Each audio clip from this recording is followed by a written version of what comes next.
अस्सलाम वालेकुम। Welcome to one second YouTube channel. CorelDRAW से रिलेटेड ये हमारी 7th क्लास है। आज हम डिस्कस करेंगे ऑर्डर्स को और साथ साथ हम डिस्कस करेंगे अलाइनमेंट को। अलाइनमेंट बहुत इंपॉर्टेंट टॉपिक होता है। किसी भी डिज़ाइन में अगर हमारी अलाइनमेंट अच्छी नहीं है तो वो हमें जो परफेक्ट डिज़ाइन नहीं लगता। तो अलाइनमेंट को देखेंगे और साथ साथ जो हमारा सेकंड जो हमारा फोकस होगा वो ऑर्डर्स के ऊपर होगा कि कोई मेरा ऑब्जेक्ट फ्रंट पे पड़ा है या बैक साइड पे पड़ा है या किसी भी जगह पे। मीन मेरे पास एक रेक्टेंगल पड़ा है बैक साइड में और सर्कल उसके ऊपर पड़ा है, तो उसको कैसे वो आगे ऊपर फ्रंट पे लेकर आएंगे या बैक साइड में, इसी को आज हम डिस्कस करेंगे। चलिए स्टार्ट करते हैं आज का लेक्चर। आज है मेरे लैपटॉप स्क्रीन के ऊपर।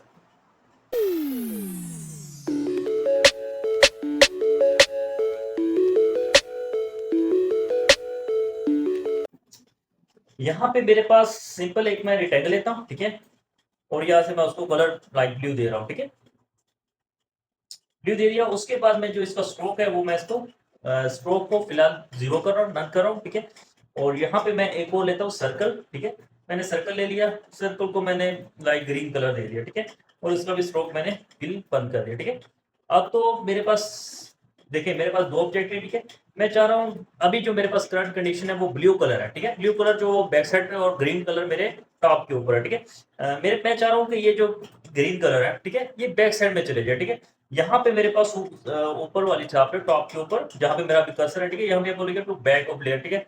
यहाँ पे एक टू बैक लेयर और टू फ्रंट लेयर के नाम से मेरे पास दो पॉइंट्स ऑलरेडी बाहर पड़े होते हैं, क्योंकि यही ज्यादा सबसे ज्यादा यूज होते हैं। तो कोरल क्या करते हैं, हमें थोड़ा सा इजी वे में जो हम ज्यादा यूज करते हैं वो थोड़ा सा शॉर्टकट करके उसको बाहर रखती है, ठीक है। यहाँ पे सिंपली मैं अगर क्लिक किया, मेरे पास जो ग्रीन कलर का मेरे पास सर्कल था वो बैक साइड में चल गया, ठीक है। इसी तरीके से मेरे पास उसके साथ टू फ्रंट अगर मैंने अगेन उसको फ्रंट पे लेकर आना तो मैंने उसको क्लिक कर लेना, ठीक है। देखिए यहाँ पे मैंने इसको बैक पे लेकर गया हूँ। अब देखिए मैं अगर ब्लू कलर को रेक्टेंगल को सिलेक्ट करता हूँ तो यहाँ पे मैं अगेन मेरे पास आ रहा है टू बैक ऑफ लेयर, ठीक है, वो भी मैं जिस तरीके से मर्जी उसको सेलेक्ट टू बैक या बैक टू फ्रंट कर सकता हूँ। लाइक मैंने ये सेकंड स्टेप, इसलिए मेरा अगर सर्कल है, ठीक है, इसको मैं बैक करता हूँ तो देखिए मैं इसको चेक एक्टिव करना मेरे लिए थोड़ा सा प्रॉब्लम कर सकता है। तो मैं क्या करूंगा, ब्लू को जस्ट क्लिक करूंगा और यहाँ पे वन क्लिक के साथ बैक साइड पे उसको ले जाऊंगा, ठीक है। देखिए बास का ऐसा होता है कि आपको यहाँ पे ये दोनों पॉइंट नहीं मिल रहे होते, ठीक है, ना सेंट टू बैक और ना फ्रंट वाला काम आपको नजर आ रहा होता है। तो ऐसा क्या सीन है, क्यों? देखिए मैं एक सिंपल अगर एक टेक्स्ट लेता हूँ, ठीक है, मैंने एक टेक्स्ट लिया ये देखिए 1 सेकंड लिख लेते हैं, मैंने 1 सेकंड लिखा, ठीक है।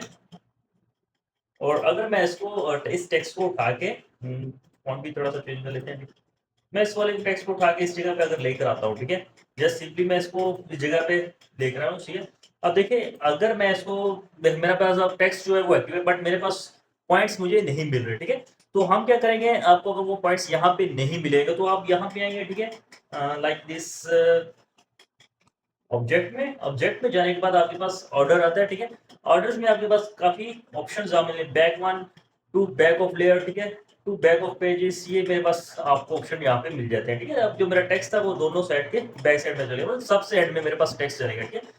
तो सिंपल है। देखिए अगर आपके पास टेक्स्ट है, अगर आपको यहाँ पे पॉइंट्स नहीं मिले, ठीक है, अगर तो मिल रहे, मैं आपको बता रहा हूँ कि फ्रंट और बैक सिर्फ दो पॉइंट सबसे ज्यादा यूज होते हैं, तो वो हमें ऑलरेडी कोरल बाहर निकाल के हमें उसने प्रोवाइड कर दिया, ठीक है। तो अगर नहीं मिल रहे तो हम भी हमने कहा देखा कि किस जगह पे आपको अगर नहीं मिले तो आप किस जगह पे जाकर उसको एक्टिव कर सकते हैं, ठीक है। तो आई होप ये तो बस सिंपल सा एक काम था। अब जो हमारा मेन काम है, ठीक है, मैं क्या करता हूँ, यहाँ पे एक रेक्टेंगल ले रहा था, मैंने उसको आर्ट बोर्ड के ऊपर एडजस्ट कर दिया और इसको मैंने कलर दे दिया, ठीक है। इसी तरीके से मैं एक सर्कल ले लेता हूँ और उसका भी कलर मैंने चेंज कर देता हूँ, ठीक है। और एक पॉलीगॉन भी ले लेते हैं, ठीक है, मैंने ये पॉलीगॉन भी ले लिया और उसका कलर भी मैं चेंज कर दिया, ठीक है। अब मैं करता हूँ इनको सबको सिलेक्ट कर लेता हूँ। जैसे मैंने इन सबको सिलेक्ट किया, ठीक है, इस जगह पे मेरे पास एक लाइन का ऑप्शन आ रहा है, ठीक है। जैसे मैं इसको क्लिक करता हूँ तो मेरे पास ये एक छोटा सा आइकन सॉरी पॉपअप ओपन हो गया, ठीक है।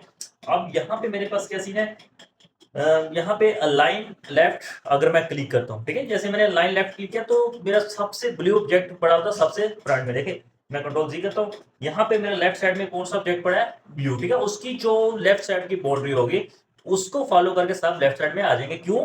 क्योंकि यहाँ पे मैंने सिलेक्ट किया लाइन 2 का ऑप्शन में, मैंने सबसे पहले किसको सिलेक्ट किया, सिलेक्शंस को, ठीक है। मेरे मतलब सिलेक्शंस के हिसाब से वो मूवमेंट करेगा, ठीक है। अभी मैं जो मूवमेंट चाह रहा हूँ कि वो सेंटर सॉरी मैं अभी जो मूवमेंट चाह रहा हूँ मैं कर रहा हूँ सिलेक्शंस की बेस के ऊपर हो रहा है, ठीक है।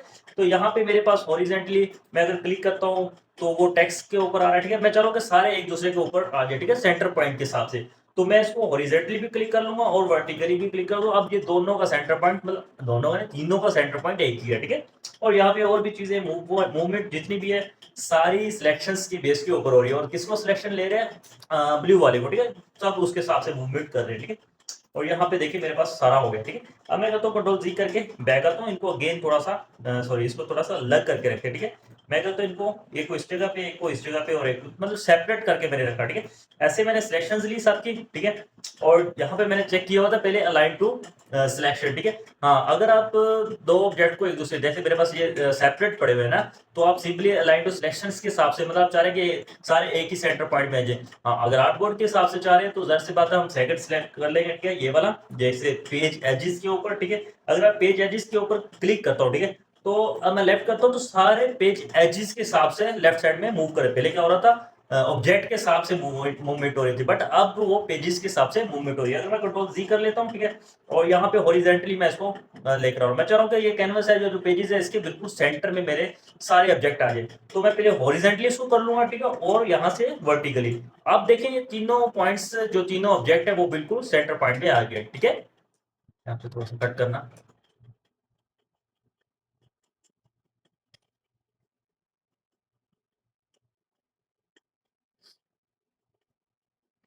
ठीक है। और सबसे ज्यादा जो यूज होता है वो यही यूज होते हैं कि हॉरिजॉन्टली और वर्टिकली हमने सेंटर में लेकर आना है ऑब्जेक्ट को। सबसे ज्यादा जो यूज होता है इसी का हो रहा होता है, ठीक है। तो ये वैसे आप लेफ्ट राइट टॉप बॉटम या जिस तरफ भी काम करेंगे तो ये आप उसी तरीके से मूवमेंट होगी। शर्त क्या है कि हमने जहां पे लाइन टू पेजेस कर लेंगे, ठीक है। अगर आप पेजेस के साथ काम करना चाह रहे हैं तो पेजेस कर लेंगे। अगर आप ऑब्जेक्ट के हिसाब से काम करना चाह रहे हैं तो यहाँ पे ऑब्जेक्ट सेलेक्ट कर लेते हैं, ठीक है। तो अब ये बिल्कुल ऑब्जेक्ट के साथ से मूवमेंट हो रही है, ठीक है। देखिए यहाँ पे थोड़ा सा बाहर निकले क्योंकि अब वो पेजेस को नहीं मान रहा, वो सिर्फ ऑब्जेक्ट के साथ बस वो उसको अरेंज कर रहा है, ठीक है। तो सबसे ज्यादा बस ये दोनों यूज होते हैं, सिलेक्शंस और आर्टबोर्ड वाला। और इन दोनों में भी सबसे ज्यादा यूज होते हैं सेंटर पॉइंट के लिए, हॉरिजॉन्टली और या अलाइनमेंट में के लिए रखने के लिए, हॉरिजॉन्टली वर्टिकली, बस ये चीजें ज्यादा यूज होती है, ठीक है। और ये पेज सेंटर के हिसाब से ये मूवमेंट करेगा, ठीक है। अब मैं अगर पेज सेंटर सेलेक्ट कर लेता हूँ, ठीक है, मैंने पेज सेंटर सेलेक्ट किया और अब उस देखिए ये सेंटर है इसका, तो ये लेफ्ट साइड पे को मूव करेगा, सेंटर में आ जाएगा। या पर राइट मतलब सेंटर को मतलब ये मेरा सेंटर है, तो मूवमेंट जो मेरी होगी कभी इस तरफ होगी कभी इस तरफ होगी, मतलब उस सेंटर पॉइंट के हिसाब से मूवमेंट होता है क्योंकि मैंने यहाँ से जिसको सेलेक्ट किया वो सेंटर को सिलेक्ट करता है, ठीक है। बाकी एक दो चीजें और हैं, आप अगर कुछ खास पॉइंट के ऊपर उसको मूवमेंट करना है उसके हिसाब से फिक्स कर देते हो पॉइंट। मतलब मैं आप चाह रहा हूँ एक्स एक्सिस और वाई एक्सिस की वैल्यूज पुट कर देता हूँ, एक पॉइंट फिक्स हो जाएगा, बस उस पॉइंट के हिसाब से वो ऐसे मूवमेंट हो गए सिंपल, ठीक है। जैसे रोटेशन को हमने एक पॉइंट से लेकर काम किया हुआ था, ठीक है। जो इसमें ज्यादा इंपॉर्टेंट है वो पेजेस और सिलेक्शन है, ठीक है। बेशक नेक्स्ट वाले को आप ना इग्नोर करना चाहते हो तो कर ले, इतना खास नहीं है, पर ये है कि आप उसकी प्रैक्टिस कर लें, इन फ्यूचर में भी आपको उसका काफी हेल्प आपकी कर दे। बट मैं जो यूज करता हूँ, मेरे यूज में सबसे ज्यादा जो यूज आता है वो अलाइन सिलेक्शंस के हिसाब से आ रहा होता है और यहाँ अलाइन आर्टबोर्ड के हिसाब से सिलेक्शंस बन रही होती है, और इससे साइड के ज्यादा और कुछ नहीं हो रहा होता, ठीक है। यहाँ पे डिस्ट्रीब्यूट है, ठीक है। अगर मैं यहाँ पे क्लिक करता हूँ तो ये डिस्ट्रीब्यूट करता है, ठीक है। अगर मैं कंट्रोल जी करके उनको सेपरेट कर देता हूँ, ठीक है, यहाँ पे डिस्ट्रीब्यूट हो रहा है उसके हिसाब से। देखिए यहाँ पे कुछ पॉइंट्स को लेकर वो डिस्ट्रीब्यूट हो रहा है, इसका जो डिस्टेंस होगा सेम इतना ही डिस्टेंस इसका भी होगा, ठीक है। उसके हिसाब से अगर अगेन मैं वही काम सेंटर पॉइंट के साथ में, तो यहाँ पे भी ये काफी आपकी हेल्प कर सकते हैं, ठीक है। बट मैं तो सिंपल इसी को प्रेफर देता हूँ और मेरा इसी के साथ ज्यादा काम बन जाता है, ठीक है। नीचे वाले को मैंने कभी इतना ज्यादा फोकस नहीं किया। तो आज के लिए इतना ही, कभी मिलते हैं अगली वीडियो, अपना ख्याल रखिएगा, अल्लाह हाफिज।